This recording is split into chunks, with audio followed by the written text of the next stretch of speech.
Bayangin kamu jadi importir besar di China. Kamu sudah siapkan gudang, tenaga kerja, dan logistik buat nerima 300.000 ton kedelai dari Argentina. Semua dokumen lengkap, semua sertifikat beres. Tapi pas barang nyampe pelabuhan, tiba-tiba ditolak mentah-mentah. Bukan karena busuk, bukan karena salah label, tapi karena Bea Cukai China bilang, ini bukan kedelai Argentina, ini Amerika. Kamu pikir itu cuma salah sistem? Enggak, ini bukan drama komputer error. Ini permulaan dari salah satu skandal perdagangan terbesar tahun 2025. Dan yang bikin serem, China nggak asal tuduh. Mereka datang bawa bukti. Bukan dari kertas, tapi dari protein. Yes, protein.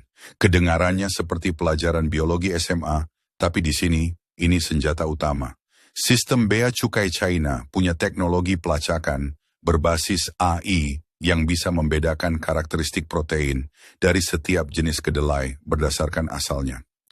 Dan pengiriman 300.000 ton ini tercatat mengandung 35,1% protein, angka yang khas banget buat hasil panen dari Midwest Amerika, seperti Illinois atau Iowa. Padahal rata-rata kedelai Argentina cuma 34% maksimal. Dan kamu tahu apa yang lebih gila? Karung kedelainya buatan Amerika. Rute GPS kapal nggak sinkron sama rute ekspor resmi Argentina. Jadi walaupun semua kertas bilang Argentina, semua jejak digital dan biologis teriak, ini Amerika. Dan disinilah semuanya jadi makin gila. Pengungkapan ini langsung ngefek ke perdagangan senilai 200 juta dolar. Kontrak dibekukan. Pembeli China panik dan langsung mundur. Argentina, ketar-ketir. Mereka bahkan melapor ke WTO, nuduh Amerika melakukan sabotase perdagangan. Kenapa? Karena lebih dari 70% ekspor kedelai Argentina itu ditujukan ke China. Kalau China sudah nggak percaya, habis semua. Petani Argentina sekarang harus membuktikan kacang mereka beneran lokal, bukan produk rekondisi dari ladang Nebraska. Dan ini bukan kejadian satu kali. Akhir 2024, China juga sempat nangkep 200.000 ton kedelai Argentina yang ternyata lagi-lagi dari Amerika.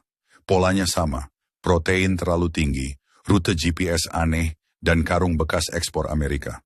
Itu sudah bukan kebetulan lagi, itu strategi. Dan sayangnya, udah nggak berhasil. Kamu mungkin bertanya, kok bisa Amerika ngelakuin ini? Jawabannya, karena mereka terdesak.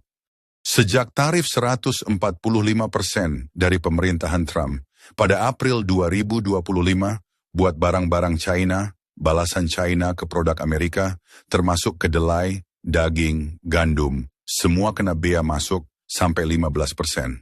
Ekspor kedelai Amerika langsung anjlok 39% dari 2016 ke 2024. Dari 36 juta ton jadi cuma 22 juta. Bayangin, stok numpuk di silo-silo Midwest, harga jatuh, petani rugi. Akhirnya, mereka cari jalan pintas. Caranya, kirim kedelai ke Argentina dulu, bungkus ulang, keluarin dokumen palsu, terus ekspor ulang ke China. Pura-pura itu produk lokal Argentina. Tapi masalahnya, teknologi sudah nggak bisa dibohongi. AI di pelabuhan China sekarang sudah bisa menganalisis ekspresi protein, isotop tanah, bahkan DNA dari benih kedelai. Mereka tahu, ini bukan cuma soal dari mana barang dikirim, tapi tanah mana yang nanam. Dan ini bukan cuma soal kedelai.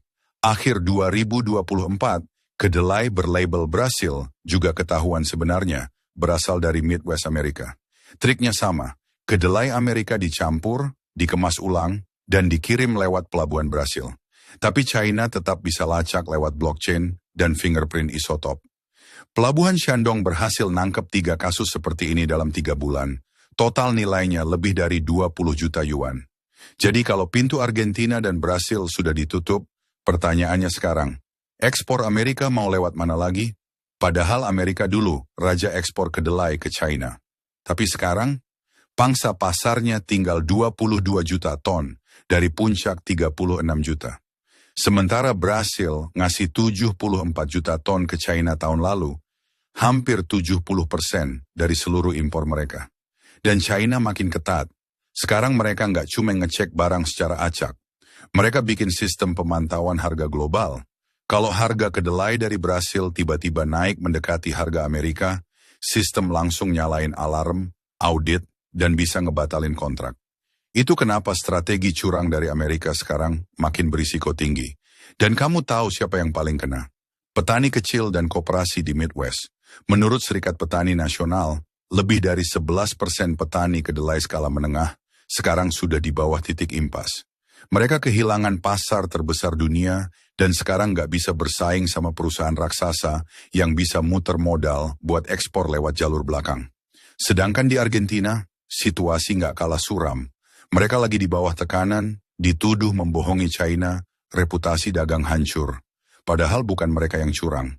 Tapi kalau barangnya sudah nggak dipercaya, pembeli tetap cabut. China bahkan ngajak Argentina buat bikin sistem keterlacakan, baru berbasis blockchain, GPS, dan biometrik. Tapi masalahnya, sistem bea cukai China sudah jauh lebih canggih. Mereka bahkan bisa deteksi DNA benih. Jadi meskipun kamu punya dokumen komplit, kalau profil biokimia kamu nggak cocok, kiriman bisa dibalikin kapan saja. Yang lebih gawat lagi, ini semua bisa jadi cuman awal dari badai yang lebih besar. Tapi tunggu dulu. Ini bukan cuma cerita soal kedelai yang gagal masuk pelabuhan. Ini cerita tentang bagaimana percaya terhadap sebuah label bisa jadi hal paling mahal di dunia perdagangan hari ini. Karena ketika sistem bea cukai China menolak satu kapal, itu bukan sekadar penolakan komoditas. Itu pernyataan. Pernyataan bahwa mereka, lewat teknologi mutakhir, bisa membaca masa lalu dari setiap butir kacang. Dan lebih penting lagi, mereka bisa memprediksi niat buruk yang dikamuflase di balik dokumen sah. Sekarang bayangkan, kalau satu pengiriman saja bisa memicu kerugian ratusan juta dolar dan mengacaukan hubungan dua negara, gimana dengan puluhan pengiriman lainnya yang sedang meluncur saat kita ngomongin ini? Sistem keterlacakan China itu bukan main-main. Mereka nggak cuma ngecek label, barcode, atau sertifikat. Mereka sampai melacak kandungan protein, isotop tanah, bahkan kurva ekspresi genetik dari tiap varietas benih. Kamu salahin algoritma? Nggak bisa, karena datanya cocok. Dan bukan satu kali, tapi berkali-kali. Artinya, ini bukan kecelakaan, ini sistem. Dan korban selanjutnya bukan cuma Amerika. Argentina, negara yang jadi perantara, sekarang justru kena getahnya. Kena semprot dari dua arah. Dari China karena ekspornya diduga rekayasa, dan dari petani lokal karena reputasi hancur mendadak. Coba pikir, 70% ekspor kedelai Argentina dikirim ke China. Begitu kredibilitasnya diragukan, boom, ekspor turun, kredit macet, logistik mandek, efek domino. Lebih jauh lagi, pertanyaannya sekarang bukan siapa yang kirim, tapi siapa yang bakal dipercaya di masa depan. Karena semua ini membuka satu pertanyaan besar.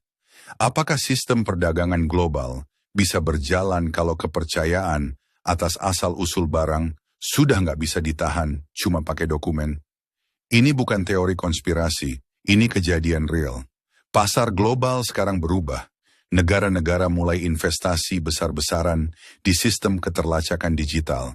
Mulai dari blockchain, sertifikat GPS, sampai biometrik lot.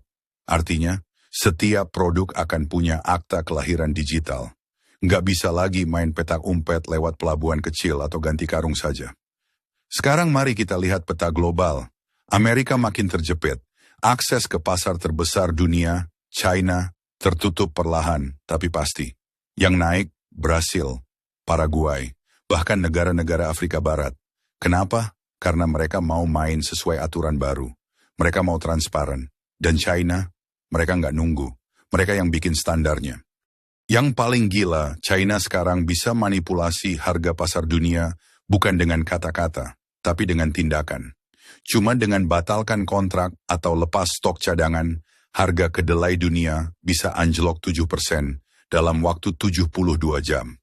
Kamu ngerti nggak besarnya kekuatan ini? Mereka nggak cuma pembeli, mereka sekarang jadi penentu pasar. Dan yang lebih horor, mereka punya data real time dari semua pengiriman, semua kandungan nutrisi, bahkan rute kapal. Nah, di titik ini, Amerika sebenarnya punya dua pilihan, adaptasi atau hancur. Tapi masalahnya, sebagian besar produsen mereka bukan korporasi besar. Mereka petani kecil menengah di Midwest, yang hidupnya bergantung ke kontrak ekspor, yang sekarang silonya penuh karena stok numpuk, harga anjlok, laba tipis, dan ya, banyak yang sudah mulai gulung tikar. Apa solusi cepatnya? Satu-satunya jalan adalah bangun kembali kepercayaan. Tapi itu bukan hal yang bisa dicapai cuma dengan kirim surat resmi. Ini tentang transparansi dari awal. Mulai dari benih yang ditanam, pupuk yang dipakai, sampai truk yang mengangkut. Semua harus bisa dibuktikan. Dan jangan lupa, di balik semua ini ada satu kekuatan lain yang diam-diam mengintai. Bioteknologi. China sekarang lagi nyusun ulang regulasi approval untuk produk GMO alias rekayasa genetik. Dan tahu nggak siapa yang paling banyak ekspor jagung GMO? Amerika. Kalau kedelai saja bisa ditolak karena jejak protein. Bayangin nanti kalau jagung hasil rekayasa mereka ikut dibedah. Lalu, apa ini berarti akhir dari dominasi Amerika di perdagangan pangan? Bisa jadi. Karena ini bukan lagi soal siapa punya ladang paling luas, tapi siapa yang bisa jamin transparansi dari ladang sampai pelabuhan. Dan kalau Amerika terus main curang pakai negara ketiga sebagai tameng, mereka bisa kehilangan lebih dari sekadar pasar. Mereka bisa kehilangan reputasi. Dan tahu apa yang lebih bahaya dari kehilangan pasar? Kehilangan kepercayaan dunia. Karena kalau dunia sudah nggak percaya sama Made in America, bukan cuma kedelai yang bakal kena, tapi semuanya. Mulai dari komoditas pangan, sampai produk teknologi, bahkan sistem finansial global. Jadi pertanyaannya sekarang, apakah ini perang dagang atau ini perang narasi? Karena di era digital, yang menang bukan cuma yang punya barang paling bagus, tapi yang punya data paling lengkap. Dan dalam permainan ini, China kelihatannya sudah melangkah jauh di depan. Dan kalau kamu pikir ini cuma tentang kedelai, coba lihat lebih dalam. Karena yang sebenarnya dipertaruhkan adalah masa depan cara dunia saling percaya.